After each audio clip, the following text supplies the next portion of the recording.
You thought my hitting was good. Wait till you see my pitching!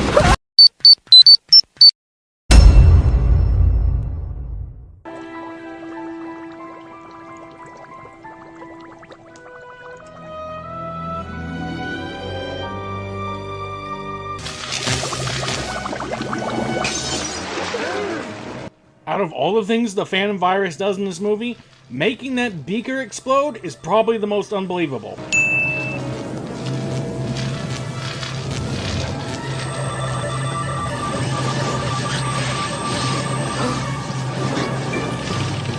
Look, he's absorbing all our computer data. You know what's strange? Nothing comes from the virus absorbing data. Like, you think it'd get smarter with how much data it absorbs. Ah, there you are. But just so you know, I don't like a bunch of punks running around my university. What kind of voice tape was that? I don't like a bunch of punks running around my university. Was there not a double take or something? Oh. You don't want to eat those. Huh? Because they're grown in radioactive soil. Where exactly did you get irradiated soil? I'm pretty sure nothing on campus would let you irradiate soil to begin with. Everyone, this is my lab partner, Bill McLemore. Nice to meet you. Thanks for keeping Shaggy and Scooby from glowing in the dark. That and cancer and radiation poisoning and all those nasty little things you can get from consuming something radioactive. Also, his name is McLemore. I'm gonna pop some tags, got $20 in my pocket. This is a hyper-energy laser. We've been using it to break down actual objects and project them into cyberspace. Jinkies! You mean you can transport objects from the real world into the computer world? So you invented a Digivice. And on that note, Pokemon, the first movie, came out in 1998. And then Digimon, the first movie, came out in 2000. This movie came out the year after, in 2001. It's like after seeing what Digimon tried ripping off on Pokemon, they decided, hey, we can do the whole kids get sucked into a virtual world with a virus monster way better than you. Heck, we can even release it on VHS, home video. Yes, the laser beamed a computer virus right here into this lab. A really freaky looking thing. And somehow it took on a humanoid form instead of being a amorphous blob of digital whatever. This virus is also able to control and manipulate electrical objects. Still don't know how it can do that, though. Like, that's not something you can just program in. Objects. But where did it come from? Eric's computer game.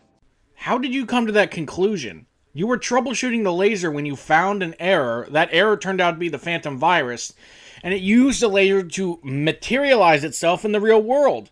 How do you know Eric's computer game had anything to do with this? Whoever created this virus is in serious trouble. Our civilization is so dependent on technology that this virus is a threat to the entire world.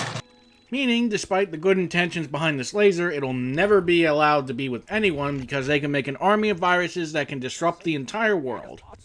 Because we can't have nice things, because the temptation of world domination just ruins everyone. We used the game to extrapolate 3D data into quantum particles. From there, it's child's play to reintegrate the molecular structure in virtual space. He used the Scooby game as the location in cyberspace to store physical objects. Okay, so we know how the laser and the game are involved, but that still doesn't explain how we can turn digital data into physical matter and vice versa. Baseball's okay, but it doesn't have Scooby and me in it. That's right. Yeah, about that. You're going to be fighting a baseball specter, preserving the legacy of an old friend of his soon. The Scooby game has 10 levels. You need to battle monsters or villains while trying to find a box of Scooby snacks on each level. Oh, boy. You know, the game Eric's describing is sounding like an open world type of game. And the actual Scooby-Doo in the Cyber Chase game is, it's basically Crash Bandicoot on Jupiter. You run down corridors and the gravity is jacked up the wazoo. Eric and Bill are sure to win the $250,000 grand prize at the International Science Fair. Excuse me? $250,000. 250 grand. That's stupid! That's stupid! With this laser, you can end world hunger, program 1,000 different meals, put them in, pull them back out, give them to the hungry. You can revive the dead. There is so much you can do with this, and it's only going to be worth $250,000? You'd be a goddamn hero if you invented this thing. It seemed to have an adverse effect on the virus. Yeah, and it seemed like the magnet weakened him, like kryptonite to Superman. Okay, a super magnet disrupting the electromagnetic form of the Phantom Virus makes sense. What doesn't make sense is what a super magnet is doing in a place full of very sensitive electrical equipment. Well, if you can lure the Phantom Virus into the lab, I can use the laser to beam him back into cyberspace. Which then he'd be able to escape again like he did the first time. Unless you immediately delete the cyberspace area that he is trapped in. Magnets that can apparently pull the tiny little metal thumbtacks off a corkboard somehow are still in a computer lab, or were even brought into a computer lab. Or better yet, haven't already destroyed all the computers in here. Wow, this stuff looks like it should be in the Smithsonian. Why do they bother keeping this old junk? Oh, I don't know. Some of this old junk could be very valuable. Myself and probably hundreds of other people have had this conversation, explaining why we collect old things because they'll be valuable. Yes, the Phantom Virus, the living digital viral being, sneezed. Like he actually has a nose. Oh look, it's the guy from Oakhaven. And who was in that diner in the Alien Invaders. I guess he works at this college cafeteria. Too bad this will be the last time we see him. Strange, considering he's the one background character who stands out the most, for some reason. Yeah, I heard about this so-called virus. I think it's some kind of college prank. Okay, you were there listening in, so I assume you know the laser can actually bring things from the digital world to the real one. And you somehow still don't believe it? Like, what kind of college prank would they go so far in to hurt themselves to make it look believable? You know, I never thought about this before, but is the Phantom Virus in the real world an energy being, or is he a physical being? Because how else are they able to put stuff on him, and how is he able to grab stuff if he's pure energy and, you know, intangible? Scooby-Dooby-Doo, where are you? We've got some work to do now. You know, I know everyone thinks the Phantom Virus is supposed to be this smart thing, so why doesn't he just, you know, shoot and take over this robot? But you gotta remember, he was programmed. He probably wasn't programmed to be that intelligent. Yeah, maybe we should go look for him. Nobody goes anywhere until Professor Kaufman gets back. In which he's gonna tell you to fuck off and that these kids are trying to help him capture the Phantom Virus. What? The laser's been fired. At that Phantom Virus, I hope. Oh, fuck you, man. Not 2 minutes ago, you didn't think the thing existed. Now all of a sudden, oh, someone might have got beamed in. Might be the virus. The game doesn't work that way. They'll have to play through all the levels to get out. What kind of bullshit is that? If you can transport anything from in the game outside the game, why don't you just pull them back out? Or if there's some bullshit where they have to beat the game, why not warp them to the very end and let them do the thing to beat the game? Maybe if we play along, we can find out who created this virus. Right. Maybe we can find some clues. I mean, the virus is a programmed being, and I doubt it even knows who created it. And this is Eric's video game. Why would there be clues to about the Phantom Virus inside his own video game? Hey, what's this? What are these white lines for? Like it's chalk. Alright, it's Bill. It's Bill.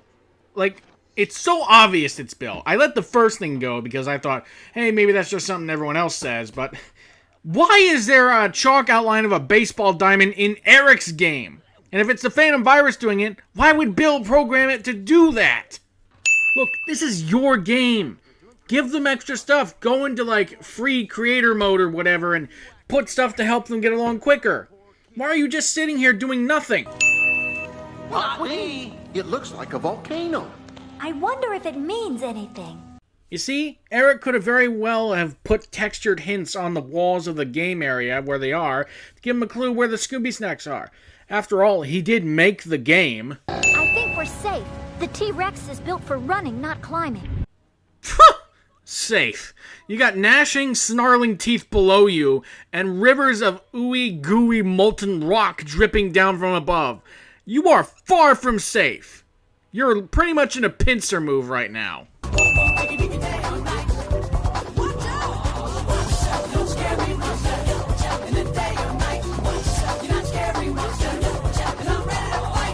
Okay, they've made it to the last level. But this one's the toughest of them all. No player has ever won it. Not even me. Well, I can understand not every video game creator plays their own video game. You did make this, right? Because the way you're talking about it, it's like you took a random game off the shelf and then used it as the place to store all your shit in Cyberworld. If you made the game, then you know how to beat the game. So why don't you give them some textured clue like you did in the third level? Hey, let's see if that woman knows anything. The gang, knowing that they are the only intelligent life forms so far in the cyberworld, in the game, approach this random old woman like they don't know it's the Phantom Virus. Algie, I miss this old van. In Cyberworld, things never get old. It's pretty cool. There's a lot to like in Cyberworld. There's stores, theaters, and parks, and lots of tasty food. And the best part? You don't need to pay anyone a single damn thing to get any of it. The whole world's your oyster. Shuck away. But then again, you are alone in an infinite void of cyberspace. Oh, we know where they are. There's just no reason to go after them. Because even if we get the Scooby Snacks, we just go right back to the beginning of the game. So there's a lot of weird things about the Cyber Gang. Like, one, Frank Welker now has a synthesized voice, which just reminds me of Soundwave. And somehow, these video game characters gaining sentience, and the fact that if anyone from the game gets the last box of Scooby Snacks, they'll be just teleported to the beginning of the game. But I guess you could just chalk that up to the weird rules of this cyber world. It's like every villain we've ever faced is here. This is far from every villain up to this point. You got one from Season 2, Scooby-Doo, Where Are You? Most of the others are from the Scooby-Doo show, or Scooby-Doo Season 3 if you want to be like that. Scooby-Doo, A Night of 100 Frights had more monsters, and is a much better game than Scooby-Doo and the Cyber Chase. Wait a minute. All these creatures in the real world turned out to be just people in costumes. Velma's right. They were all fakes. Nice try, Phantom Virus, but you can't fool us. You all had a moment of clarity at the beginning of the level. So how could you think that these are guys in masks? I mean, it is a game world, so I guess it's not impossible, but you've been consistently proven that these guys are, in fact, legit monsters. And they can, in fact, hurt you.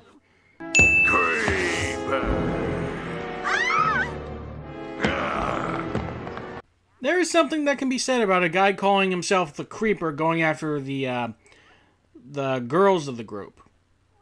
Not gonna make that point. Just ding this encounter and move on.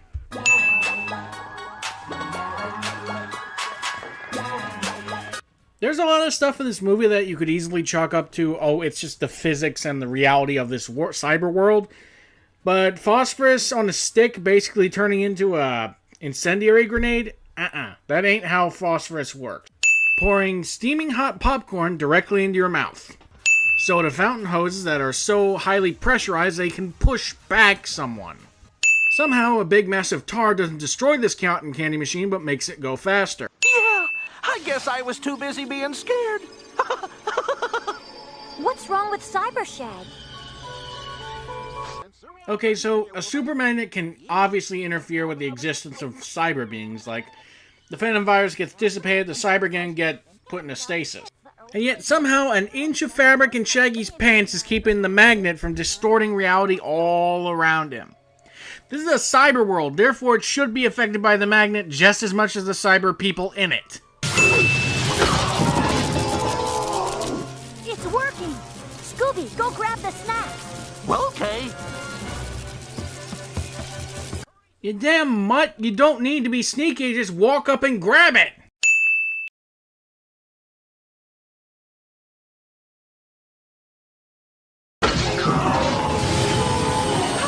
All right, Scoob.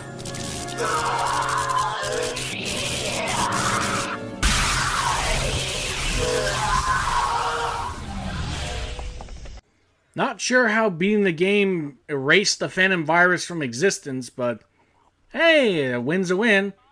And that was probably one of the coolest Scooby-Doo villain deaths I've ever seen. Take off 3 cents. Looks like we're leaving. I think I mentioned this earlier, but how does beating the 10th level mean that the gang can leave?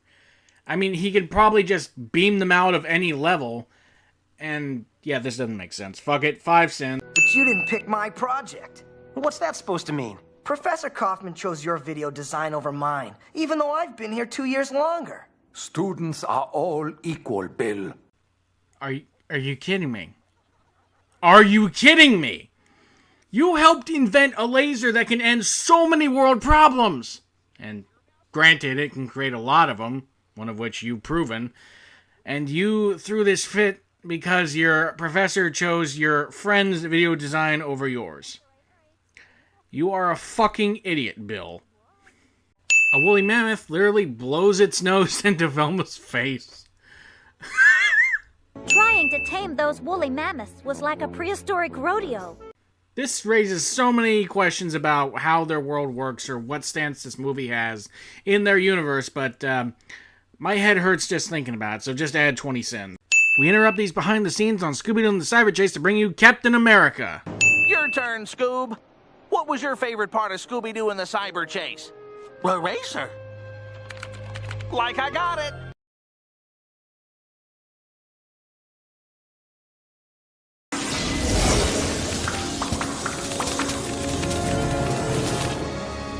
Zoinks! It's amazing what you can find on the web. See? You can infinitely make perfectly cooked food just by pressing a button. Like, this thing can end world hunger at the least. And that says a lot.